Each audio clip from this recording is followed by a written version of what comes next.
Here's exactly what it cost me to start a YouTube channel. So no fancy stuff here. Let's just get right into it. Number one is the YouTube channel itself. So first, creating a channel itself, logging in, creating an account, that's all free. So what I did is I just Googled, or I just YouTube videoed like how other people have set up their channel and what settings. There are different like standard settings, advanced settings that you can choose when you're setting up the channel. So I just follow those tutorials, and that's just how I set it up initially, and that's all for free. Next, what do I use to film? So for filming, I just use the iPhone that I've already had. So no fancy camera. It's free, assuming you have a phone.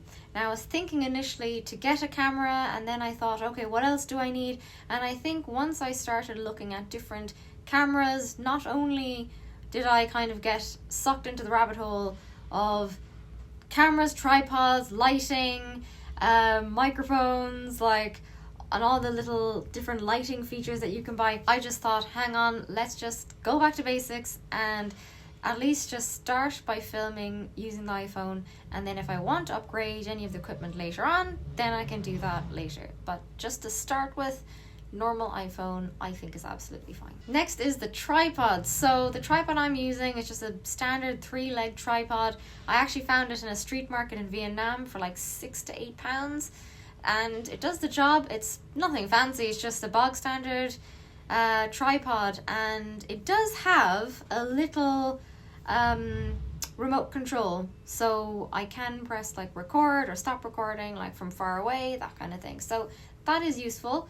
I'll put a picture here, but I'm sure you can get even something more affordable, or you can go on the other end of the spectrum and get a fully kitted out mic if you want. Next is the makeshift tripod or the makeshift stand. So what do I mean by this is when I need to just increase the height of the phone or the tripod just a little bit, I'll just stand the tripod on another stand or tripod that I made. So I use things like old books or a lot of kitchenware like Tupperware. I've used like stacking different Tupperware on top of each other and then putting the tripod on top of that.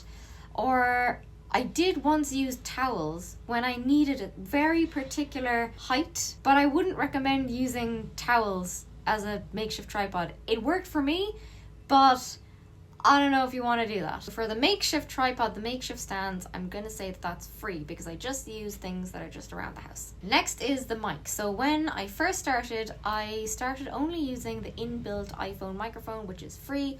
Or sometimes I would switch to the wired Apple earphones as well, also free because they came with the phone. The sound quality is fine, I think, with both.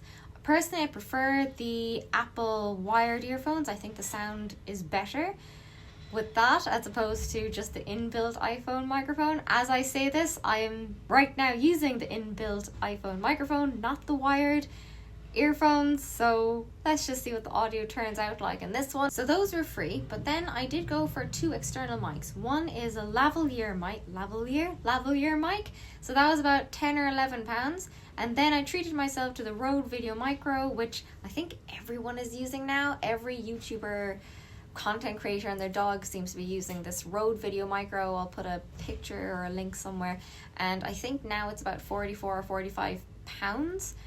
But when I got it, there was like a deal, so I think I paid £35 or £36. Both are good, but I have to say I prefer the wired Apple earphones. So that's what I usually use, except right now when I'm using the inbuilt phone mic.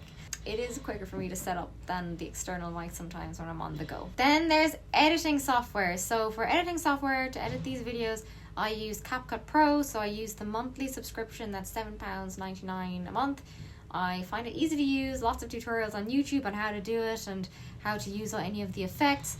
This is not sponsored by them, I just use them when I like them. Or if you want a free option and you have a Mac, you could use iMovie for free, I think, if you have a Mac.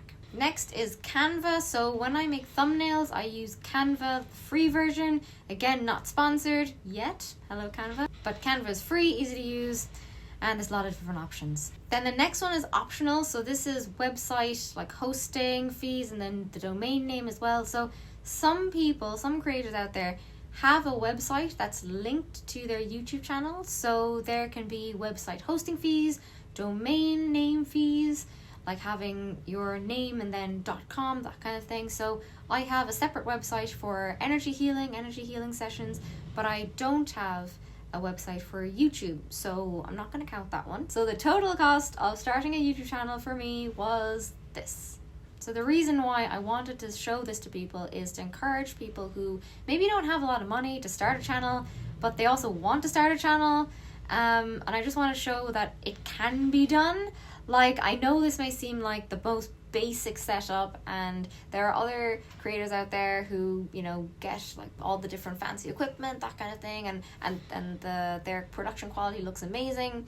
And I think I'd like to upgrade the equipment maybe as I go, but when starting I just kept it simple so that I can just focus on creating, and I can focus on just learning the different skills like video editing, maybe some scripting, or you know, just how to produce a video, that kind of thing. So I wanted to focus on the creating aspect as opposed to just focusing on getting all these different gadgets initially. So that's what worked for me. Have you set up a YouTube channel, or is there anything that you would like to learn more about? Drop it in the comments below. If you like this video, hit the like button, subscribe, and maybe comment what video you would like to create for yourself. What YouTube channel would you like to make?